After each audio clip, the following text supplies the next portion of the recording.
Anna was stopped by her mother when cooking pea rice. Peas and rice cannot be mixed together, because only men are allowed to eat peas, while women and children can only eat the leftovers. Even so, Anna was still happy, because there was a tricycle for her daughter parked in the yard. Her husband warned his mother and grandmother. The new bike was worth 2,000 yuan. If they sold it, he would buy another one. The daughter was crying for peas, but there wasn't a single pea in her bowl. Anna could only pretend to feed her rice. The daughter wouldn't accept it. When her husband heard this, he immediately gave all the peas from his bowl to his daughter and wife, and said from now on he would eat at this table. When her husband left, seeing Anna in the kitchen, he felt very uncomfortable inside, because he knew Anna's dreams. That day the grandmother, who favored sons over daughters, wanted her granddaughter to become a female diver. Anna looked at the prepared diving suit and ritual offerings. She couldn't hold back anymore, flipped the table over, and shouted that she would never let her daughter become a female diver. After saying this, she pulled her daughter to leave, but was stopped by the grandmother, because her own mother had died from diving. The grandmother reached out trying to snatch her granddaughter away.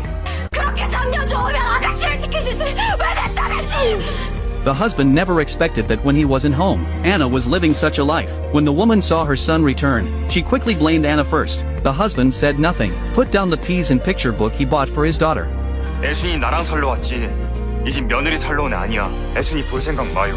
이 집 며느리 내가 안 시켜.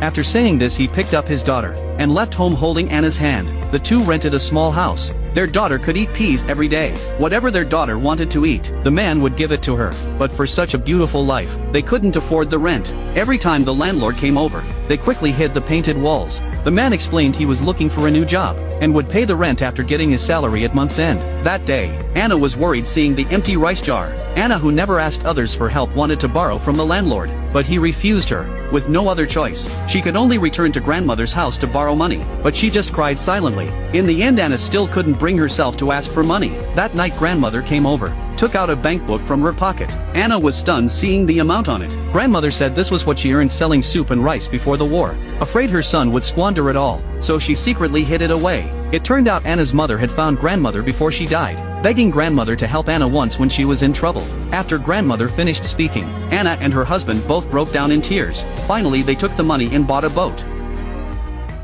This girl's appetite shocks everyone. She puts 3 pieces of fried chicken on her spoon at once, then stuffs them all into her mouth. The school beauty next to her is completely stunned. 넌 집에 밥이 없니? The girl explains she has to do this because she needs to take care of her sick grandmother. The more she eats, the longer she can keep going. The girl's words make Myri feel sorry for her. Myri immediately tells Sumin to take back her earlier mockery, but Hyunji interrupts her. Hyunji says she's already satisfied just eating with the school beauty. After chatting for a while, their conversation becomes more casual. When they smell an odd odor from Hyunji, the girl says the weather has been bad lately, so she only showers every 4 days. Washing hair is really troublesome for girls. 앞으로 내 옆에 오면 죽는다. The situation becomes very awkward. Hyunji can only nod helplessly. Then she takes Sumin's fried chicken and starts eating it. After the meal, the school beauty talks to Yuna privately. The school beauty says, don't bring that friend of yours anymore. I was only hanging out with her because of you. Since the school beauty is being so direct, Yuna can only agree to her request. Before leaving, the school beauty asks Yuna to study at the library this weekend. She also emphasizes that she absolutely cannot bring that person. At the appointed time, Sumin arrives early at the meeting place. Unexpectedly, Yuna texts at the last minute saying she can't make it. She asks Hyunji to go in her place. This was all planned by Yuna and Myri. The purpose is to get Hyunji and Sumin alone together, hoping their relationship can progress. After sitting down,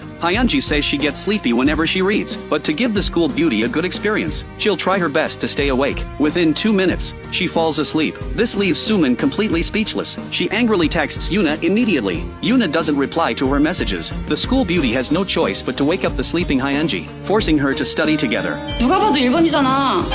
삼각형 10개만 더 그리면 될 것 같아. 공식을 대입하라고, 공식을. 미안. 진짜. Although very reluctant, Sumin still takes Hyunji to get something to eat. At this moment, a bug crawls onto the girl's hand. She doesn't know what to do. Hyunji directly picks up the bug, then gently releases it outside. 무사히 돌아갔어. 잘하는 게 있구나. This incident changes the school beauty's opinion of Hyunji. When she sees the girl's ponytail getting in the way of her studying, the school beauty proactively helps fix her hair. After learning she works part-time at a bubble tea shop, the school beauty will specifically go to the shop to buy things. 나간다? 이거 두고 갔는데. 너 먹던가? Although she says harsh words, her actions are very gentle. This is typical of someone who speaks tough but has a kind heart.